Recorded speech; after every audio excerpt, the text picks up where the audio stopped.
Hey everyone, Lukium here. Welcome to my in-depth series into the First Descendant, where our deep dives turn into your epic wins. In this series, we go beyond the basics, breaking down everything from the mechanics to the numbers behind the game. So make sure that you hit that subscribe button because you won't want to miss the most detailed guides around. Today, we're going to be talking about drop chances. This has been one of the biggest topics in the First Descendant community right now. There have been some who have suggested that the game is rigged, some who have just gotten really upset after farming dozens of times for certain items and never getting them. It's gotten so big that it's actually being addressed by the devs on patch note 1.0.5, where they originally promised a system of guaranteed drops after a certain number of attempts, though that eventually did get changed to just say it would be easier to get certain items after you've attempted it a certain number of times. In this video, I'm going to do my best to explain to you how drop chances work, why it's not so much that the system is rigged. There will be maths, there will be graphs, but fear not, if that's not your kind of thing, I will have a summary. Make sure to use the timeline and the chapters to hop onto the summary. Though I do hope that you stick around because the information I'll be explaining here will apply to pretty much any game that has drop chances and loot tables. I will also include a tool that I put together to help you kind of figure out what the drop chances really are in a realistic manner. And I will also offer what I think is the best approach to get Nexon to address this issue in a way that makes the game feel rewarding when you get something rare, but also prevent a guaranteed number of players from experiencing fun-shattering bad luck. So let's get started. So first and foremost, there is no way that we can talk about drop chances without understanding some concepts. The most important one is going to be probability. And when we talk about probabilities, we're talking about distributions and we're talking about averages. Now, a distribution is the way we describe how possible values of a random variable are spread out or distributed. For example, most people know about a normal distribution. An example of a normal distribution would be how tall people tend to be in a country. Now, you've probably heard the term bell curve, and that's exactly what I'm talking about here. Now, let's quickly go over averages. There are mainly three types of averages that we tend to use interchangeably, and they're the mean, the median, and the mode. The reason why we tend to use them interchangeably is because since we usually think in normal distributions, they'll tend to have approximately the same value. For example, let's take a look at this graph. It is a randomly generated set of 1,000 values. Now, the mean is 16.59 because when you add up all the values and divide it by 1,000, that's what you get. And that's probably the average that you're most familiar with. The median is 17 because that's the number directly in the middle when you look up all the values in sequential order. And then the mode is 18 because that's the number that happens the most frequently in all the values. As you can see, they're very close together such that you can probably almost use them interchangeably when you're just talking about averages. And that's what we usually do. In fact, bringing this back to the First Descendant, this graph is probably what you picture when you think about your chance of getting an item that has a 6% drop rate. Because the average number of attempts you're going to need in order to get a 6% chance drop rate is 16.67, which this graph is very closely representative of. You would think that there are some outliers to the left and to the right of the middle, such that a few people get the item with few attempts, and a few people get the item with a lot of attempts. And here is the main problem. This graph does not at all represent what the drop rate would be for a 6% chance, even though that might be what you think it should be. Now, before I show you the right graph, let's do a quick demonstration. Say you're trying to get a 4 on a 4-sided die. We all agree that you have a 25% chance to succeed. To keep things neat, let's call our success chance C from here on out.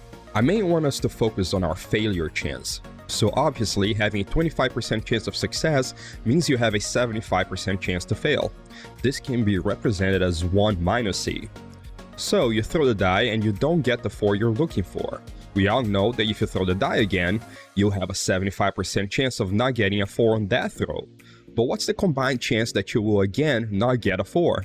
To calculate this, we can multiply the two chances to fail together. So 0.75 times 0.75 gives us 0.5625, or about 56% chance.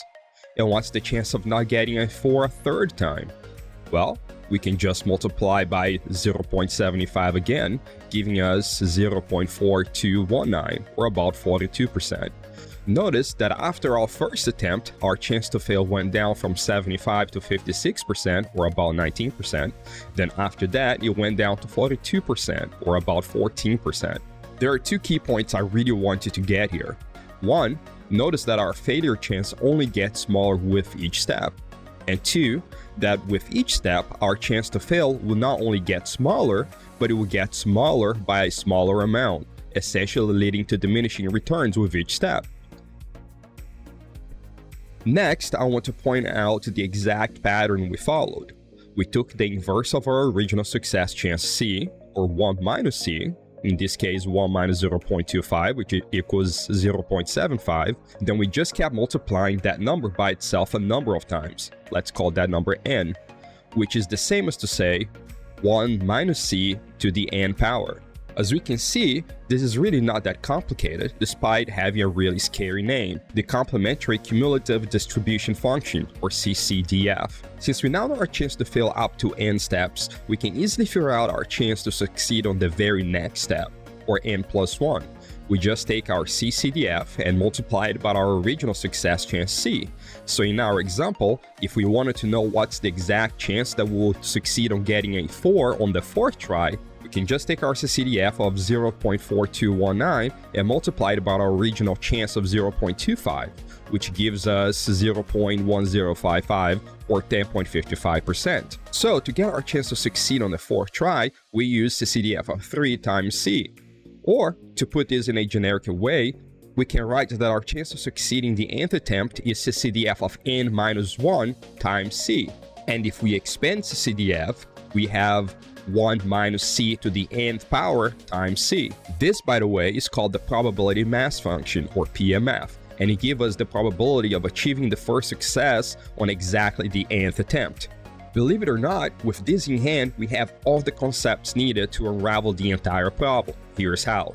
Because the CCDF is the largest on the first attempt, that means that our chance to succeed on exactly a given number of attempts only gets smaller with each additional attempt. So if we play the game a whole lot of runs trying to get a 4 and count how many times it takes us to succeed, the most frequent number we will see is 1, followed by 2, then 3, so on, with rarer and rarer stragglers in the larger numbers. Though given enough runs, we could see some super rare ones that might take dozens of tries. So let's take a look at a graph that represents 100 random runs trying to get a 4 on a 4-sided die, which of course means a 25% success rate. As you can see, the mean average in this case is 3.82, which is pretty close to 4, which makes sense after all, since the success chance is 25%, or 1 in 4. The most frequent number of tries needed to get a 4, the mode, as we discussed, is 1, and 50% of all runs take 3 or less tries, this being the median. This is a classic example of a geometric distribution, which is very distinct from the normal distribution we discussed earlier. And it is this geometric distribution that we need to switch our minds to when we talk about drop chances. So since with the First Descendant, the main things we're looking for have a 6% drop chance, let's switch to another graph that represents a typical geometric distribution for a 6% probability across 100 runs so we can get some insight. The main thing I want you to notice is a combination of two things. Obviously, the overall graph is quite unbalanced, with all the small attempts being to the left of the median and all the large attempts being to the right of the median. This asymmetry should be the most glaring difference to a normal distribution since those are symmetric. And two, note how small the range of attempts below the median is compared to the range that is greater than the median. This right skewness or tail is in fact one of the main characteristics of anything that can be represented in a geometric distribution. Together, this means that but for a small range of runs, a substantial portion of them will take greater than the average number of attempts to complete, and that it's not too unlikely to see some runs that take substantially greater than the average to complete. To give you a sense of scale for 6% chance, while it is true that on average you will get a success every 16.67 attempts, it is also true that you have a 6% chance to have a run that takes at least 45 attempts to get a success. Now, one thing you'll notice if you compare a 25% chance graph to our 6% chance graph is that the right tail gets more pronounced going further out, meaning that as the chance gets lower, the likelihood of seeing runs that require more attempts to complete get greater and greater. This is also true as you increase the sample size. That is, if we look at a graph for 100,000 runs instead of 100 runs, we'll see an even longer tail with runs that can reach considerably higher than our average. More importantly, the longer the tail, the more experience in game will deviate from the average. This is the reason why, when coming from thinking normal distributions most of the time, especially when measuring against averages, it feels like the drop chance in games might be rigged or not matching our expectations. So hopefully, having a new grasp on geometric distributions and understanding that in fact this is how drop chances work, as opposed to the normal distribution we're used to, should help you have better expectations that more closely match your experience when playing games with drop chances, especially for situations where these drop chances get lower and lower. Now I'm going to quickly go over the tool I created. It puts everything I just explained at the tips of your fingers without needing to do any of the math. I have it set up both as an Excel and a GeoGebra. You should see the links for each as I go through them and also in the description. For both tools, the attempts are split in 5 thresholds, creating 6 equal ranges.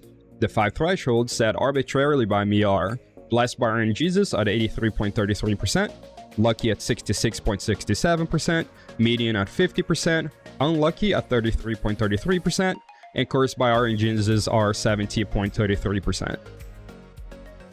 So for example, if you're checking for 6% drop rates, it will place the median threshold at 11, as that's the median number of attempts for a 6% drop rate. It will place the lucky threshold at 7 attempts, as that's the 66.67 threshold. Now onto how to use each of the tools. First, for the GeoGebra, since it's the simplest. When you open it, you can use the 2 sliders on the left to set both the drop chance and the number of attempts you've made so far.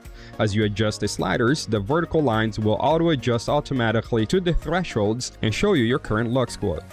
On the Excel, you can also enter the drop chance you're working on as well as your number of attempts until success, and this will adjust the graph automatically and give you your luck score. There's a few additional features on the Excel.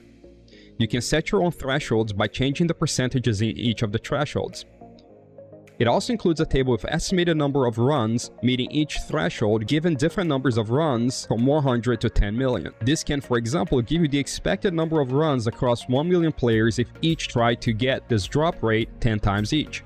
The last row of this table shows the expected number of attempts for the worst run given a number of runs. For example, the worst run out of 1 million runs at 6% is expected to take 223 attempts. I would hate to be that person. Finally, the tab at the bottom has detailed explanations for everything covered in the video and any of the math used in the tools. Now for my suggestion on how to approach this issue with Nexon. First, I think it's important to acknowledge the fact that Nexon has addressed the issue and has promised some kind of new system to address the problem. I think this is a great start. However, I'm personally a bit disappointed at their correction as it relates to a system that guarantees a drop after a certain number of attempts. A pity system, as they're usually known as, is a good way to ensure that nobody gets stuck in a bad luck streak for a potentially infinite amount of time. Think of the example I just gave that could take 223 attempts. My first suggestion though is that as a community, we need to better understand the problem. Running around with our hair on fire and our hands in the air saying that the game is rigged isn't going to get us very far. Share this video with people you know, or any other videos that properly explain the problem. If we can speak in one cohesive voice and show that we understand the issue, we're much more likely to be listened to. Next, I think we should try to put some pressure on Nexon to introduce the pity system, even though they initially backed off of it. Going on Reddit seems to be a pretty good way to get their attention.